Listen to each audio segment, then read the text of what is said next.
Inamin ni Carla Estrada na bilang ina, labis siyang naapektuhan sa masasakit na salita na ibinato sa kanyang panganay na anak na si Daniel Padilla kaugnay ng breakup nito with Catherine Bernardo. Sa guesting ng aktres sa show ni Boy Abunda nitong Miyerkules, sa kauna-unahang pagkakataon ay nagsalita siya sa kontrobersyang pinagdaanan ni DJ Daniel. Tinanong ni Kuya Boy si Carla kung ano ang pinamalaking kontrobersya na pinagdaanan ni Daniel na muntik na siyang bumigay. Say ni Carla, siguro itong mga ibinatong masasakit na salita kay Daniel nitong mga nagdaang taon. Tanong ulit ni Kuya Boy, itong paghihiwalay nila.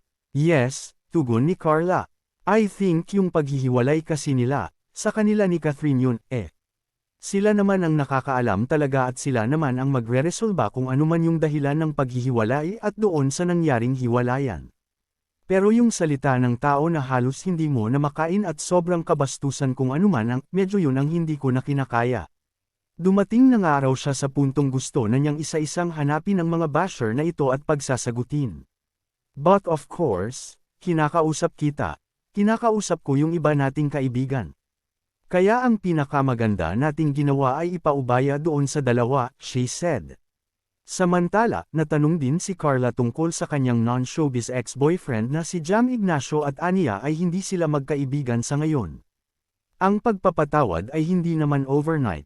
So, siguro, hindi naman siya lang yung pwede kong patawarin. Kailangan ko ring patawarin yung sarili ko and siguro sa part niya, kailangan din niya akong patawarin. At pagdating ng araw, magkapatawaran and then, maging magkaibigan, paliwanag niya.